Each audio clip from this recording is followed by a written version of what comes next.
Hello everyone, first of all welcome to my YouTube channel. In this video हम discuss करने वाले हैं solutions chapters के किस टाइप के क्वेश्चन आ सकते हैं और कैसे आपको अटेम्प्ट करना है। ठीक है, जैसे कल हमने कम्युनिटी में पूछा था कि किस टाइप की वीडियोस आपको चाहिए, तो कुछ स्टूडेंट्स कह रहे हैं कि बीएससी की। तो बीएससी का तो हम एक सीरियल वाइज से ही स्टार्ट करेंगे, जिसमें बिल्कुल बेस जो चैप्टर ऑलरेडी कर रखे हैं जैसे पेन और बुक इसकी, उनको भी हम दोबारा ट्राई करेंगे कि फिर से वीडियोज बनाई जाए ब्लैक बोर्ड पे, मतलब व्हाइट बोर्ड पे। ठीक है, तो उसको तो बीएससी की तो हम टाइम, अभी तो हमारे पास इतना टाइम नहीं है कि हम सीरीज से, तो ट्राई करेंगे कि जब भी बीएससी की वीडियो शुरू हो तो वो चैप्टर 1 से लेकर और लास्ट तक हम सारे चैप्टर्स को कंप्लीट करेंगे। अभी तो जैसे स्टूडेंट्स की मेल आ रही थी क्योंकि सीयूटी का एंट्रेंस है, तो उसके लिए उनको ज़रूरत है क्योंकि अब तो उनका टाइम कमी है, तो इसीलिए हम सीयूटी की वीडियोस बना रहे हैं। ये कंप्लीट हो जाएगा आपका एग्जाम्स, तो उसके बाद हम ट्राई करेंगे कि बीएससी की सीरियल वाइज वीडियोस बनाई जाए। ठीक है, तो आज का हमारा है सॉल्यूशंस चैप्टर्स। तो आप देखते हो कि सॉल्यूशंस जैसे फिजिकल केमिस्ट्री का है, तो सॉल्यूशन से आप डायरेक्ट किससे, सबसे मोस्ट इंपॉर्टेंट सॉल्यूशंस में कहाँ से आते हैं, जैसे कंसंट्रेशन की आपको पता है कि 5 यूनिट होती है। जैसे क्या क्वेश्चन आएगा आपका मोलरिटी से, यहाँ से न्यूमेरिकल पूछा जा सकता है, मोलरिटी नॉर्मलिटी से, आपका मोल फ्रैक्शन से पूछा जा सकता है, आपका मोललिटी से पूछा जा सकता है। वेट परसेंटेज से तो बहुत कम पूछता है, वेट परसेंटेज या पीपीएम वाले से तो वहाँ से प्रोबेबिलिटी है इन तीनों से, मोस्टली वो नॉर्मलिटी पे फोकस करता है। क्यों करता है? क्योंकि हमें पता है, देखो नॉर्मलिटी क्या होती है, नंबर ऑफ आपका ग्राम इक्विवेलेंट वेट किसका होता है, सॉल्यूट का, नीचे होता है आपका वॉल्यूम ऑफ सॉल्यूशन लीटर में। अब हमें इसमें स्टूडेंट्स को कंफ्यूजन किसमें रहती है कि ग्राम इक्विवेलेंट वेट सॉल्यूट को कैसे कैलकुलेट करें।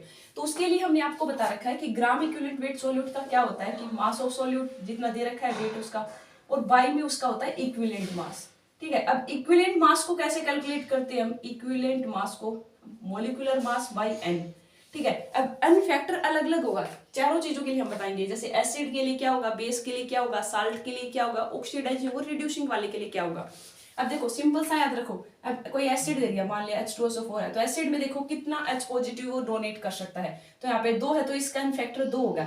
अब जैसे बेसिसिटी है तो कितना OH negative, for example NaOH है तो वहां की वैल्यू कितनी आ जाएगी 1, एक ही OH नेगेटिव दे सकता है। अगर मान लो साल्ट है तो साल्ट में हम क्या करते हैं, चेक करते हैं positive valency of metal atom. For example हमने साल्ट ले लिया NaCl4, या आप साल्ट ले लो K2SO4, या आप कैल्शियम का साल्ट ले लो Ca2PO4 थराइस, ये हमने साल्ट ले लिया। अब साल्ट्स में क्या होता है, पॉजिटिव वैलेंसी। अब देखो पॉजिटिव मेटल कौन है, सोडियम। अब आपको पता है कि सोडियम पे कितना चार्ज होता है, +1 चार्ज होता है, तो इसका क्या आ गया +1, तो यहाँ n की वैल्यू कितनी हो जाएगी 1। अब इसमें कैलकुलेट करोगे K2SO4 वाले में, तो इसमें कैसे करोगे, सल्फेट पे देखो पोटेशियम है, किसका है आपका, लिथियम सोडियम पोटेशियम, फर्स्ट वाला का है तो +1। अब कितने पोटेशियम है, 2, तो इसके एन की वैल्यू कितनी हो जाएगी 2।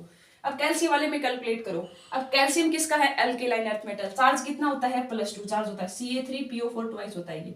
ठीक है, तो 3 है तो 3 × 2 करोगे तो 6, यहाँ इनकी वैल्यू 6।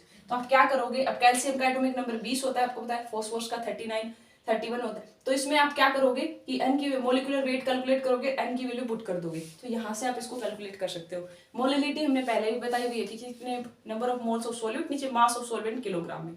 मोलरिटी में सिंपल नंबर ऑफ मोल कितने हैं सॉल्यूट के by volume of solution litre में। मोल फ्रैक्शंस में जिस कंपोनेंट का निकालना उसको ऊपर रख लो, और जिस बाई में क्या कर दोगे, टोटल सम कर दोगे।